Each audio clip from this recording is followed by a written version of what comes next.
Greetings, everyone. Welcome to another episode of West African History and Myths. I'm your host, Afrostorian, and today we will be delving into the myths of the Ewe people. For reference, these people can be found living in Togo, Nigeria, and Ghana. Much of their history is oral, and there seems to be little archaeological data as of this recording of their history in Togo. However, they have, over the centuries, come up with many interesting myths and stories that cover various categories, and I will introduce them to you. Stories are of high significance, as they contain the names of cultures that no longer exist. Thus they are seen as a valuable historical record by Ewe oral historians, and traditionally teach younger generations how to tell good stories and songs. I'll do us all a favor and spare you my attempts at Ewe story songs, as 1. I don't speak Ewe, and I don't want to butcher that language. 2. I have no idea how my singing voice will sound on a podcast. Let's start with a selection of children's stories. Our first is called The Catfish and the Birds. There was a great drought roaming its way through the land. Nothing grew, cattle lay dead, and the rains refused to come. Almost every animal in the land was suffering from starvation, all except one main group, the birds. With their wings, they could fly great distances for food and return home with stocks of delicious meals and full bellies.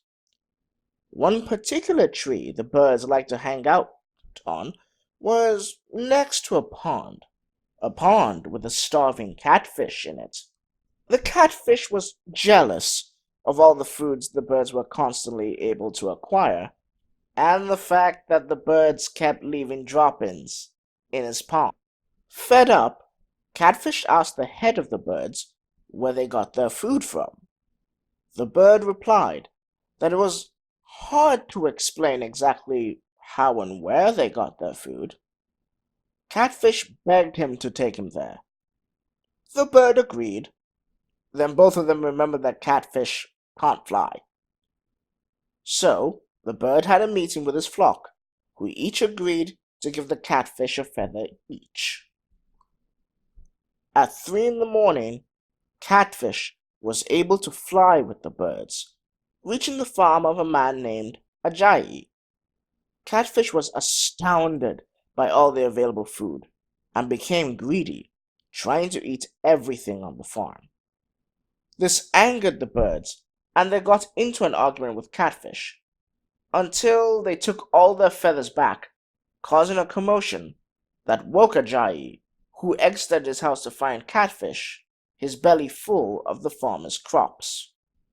Ajayi yelled at Catfish, threatening to kill him. Catfish told him that it was the birds that were stealing his crops, but Ajayi could not see any birds. Catfish started pleading for his life and offered to sing him a song. Ajayi agreed, for Catfish was known to be a great singer. Catfish sang so well that Ajayi eventually forgot his anger, and Catfish was able to escape into a muddy pond, forever sulking while the birds would continue to steal the crops from under Ajayi's nose. Short but sweet. So let's go on to another story. This one is called The Frog and the Lizard. In the time before animals feared men, Frog was asked by Lizard if he wanted to take a swim with him. Frog asked Lizard if he thought Frog had forgotten how to swim. Lizard was offended as he just wanted to have a friendly day out with him. Frog boasted that he was a much better swimmer than Lizard, to which Lizard dared Frog to prove it.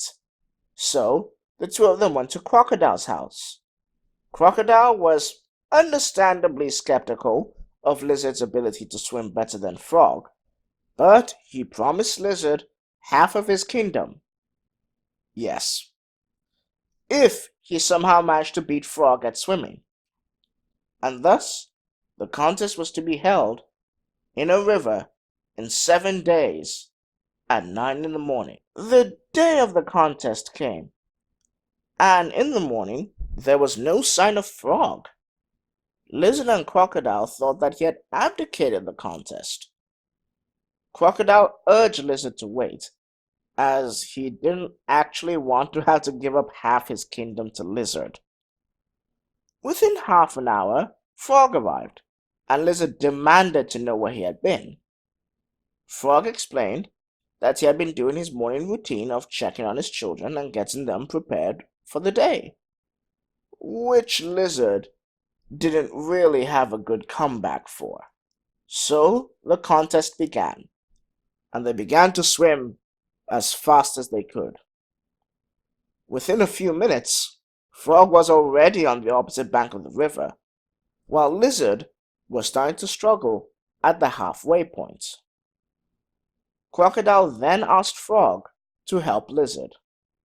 Frog pointed out that it was Lizard's fault for requesting the contest in the first place. Crocodile pressed Frog to save Lizard, and he begrudgingly did so. He pulled Lizard out of the water and helped him puke out all the river water he had just swallowed. Embarrassed, Lizard ran up a tree, while Crocodile and Frog had a good chuckle. So, if you see a lizard climbing up a tree, they are in fact building their muscles for when they can win the reed match with Frog. Now we move on to morality stories from the airway people. These stories are to help children grow up to be good, upstanding people that these tales would scare them into being. Our first story is The Children and the Hyena. Long ago, there lived a hunter who inherited a farm. He couldn't work the farm alone, so he often had his children help him tend it. One day, he only went with his wife, making his children displeased. The hunter instructed them to behave while the pair went off to work. By nightfall, the children got worried, as their parents were not usually home this late.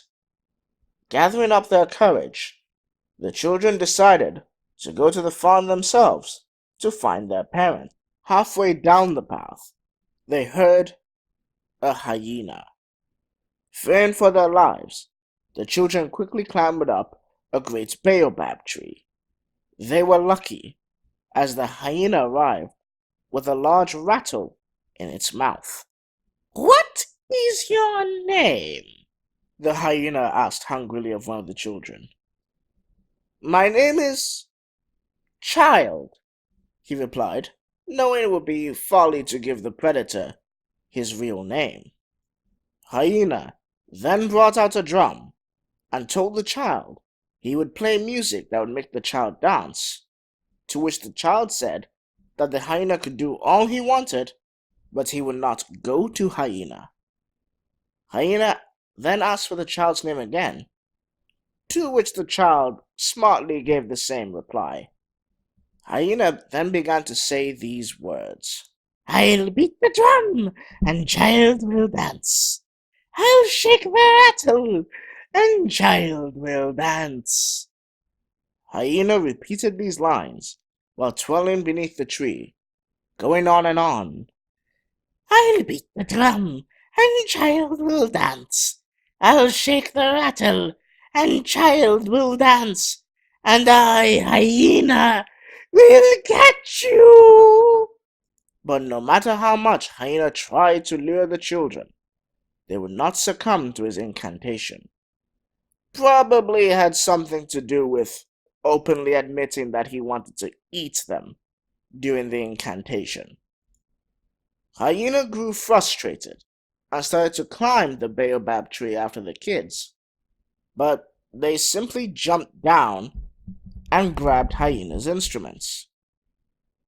Knowing that they could not outrun the hyena, if he got down, they started to make their own chant.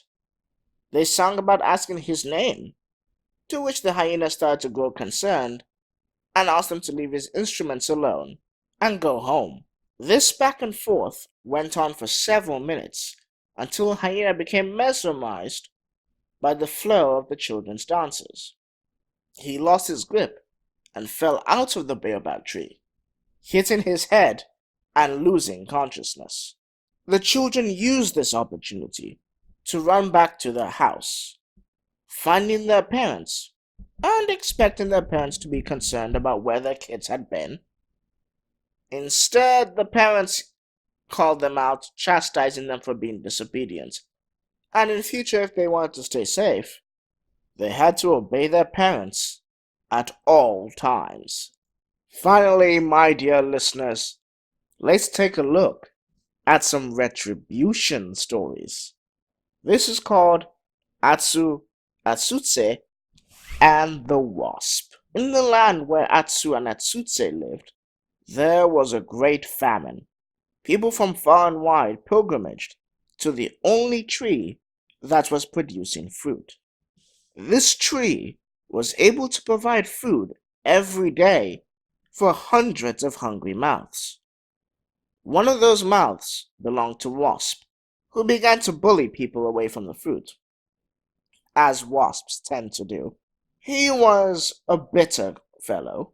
His mother-in-law despised him for being puny, and he had no friends. So he decided to try and get revenge on her. The arriving twins, Atsu and Atsutse, were known for being extremely strong men, and they caught the eye of Wasp, who flew down to them. Wasp then asked Atsutse for a favor. He wanted the brothers to fight him in front of his mother-in-law and throw the fight for him so that he could throw it in his mother-in-law's face that he was strong.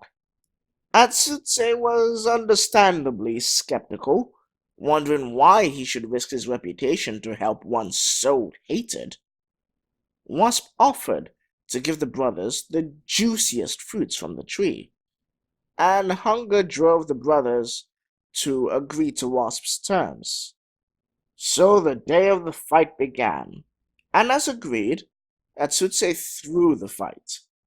But Wasp had a change of plans. Instead of taking Atsutse to the fruit, he began to carry the man way down the river, intending to bring him to a chief named Sidi. Atsutse began to call for his brother, but Wasp was clever and had plugged up Atsu's ears with wax to prevent him from coming to his brother's aid. Wasp brought Atsutse before Chief Sidi and claimed that he had caught a criminal that had been stealing the fruit from the tree. Incensed at the thought of someone stealing food during a drought, Sidi decided to punish Atsutse. Meanwhile, on the other side of the river, Hawk had spotted Atsu and removed the wax, telling Atsu what was happening to his brother. And hurriedly, the man climbed on the back of the great bird, and they flew to save Atsutse. Hawk spotted the two, nearing the river, with Wasp planning to drown Atsutse. Hawk slammed down on Wasp, killing him, while Atsu got off of his back to untie his brother. Hawk then asked Wasp why he was doing this, and Wasp had no answer. He was just feeling like a jerk, which I suppose is characteristic of a lot of wasps. The three of them then dragged Wasp before Chief Sidi and explained the situation, and the chief was not happy that he had been tricked. He called for more ropes to bind Wasp at the waist to the near point of suffocation. The twins then dumped Wasp on the ground and went back to the tree. Wasp could not break free of the ropes, which made his waist look really thin, and felt like he would be mocked even more. So he went and hid in the roof of a thatched house, deciding never to live amongst others again. So it is that if you see thatch on top of a house, there are wasps ready to strike. But do not mock them for their wastes, for they have a vicious sting. This concludes our look into the myths of the airway people. I really enjoyed these myths, as they are quite different from the Igbo myths I grew up with. There are also bonus myths on my Patreon, link in the description down below. Next, we will be looking at a society that often gets overshadowed by the Asante Empire in terms of local history. We will be looking at the Fante Confederacy. This is Afrostorian, signing out.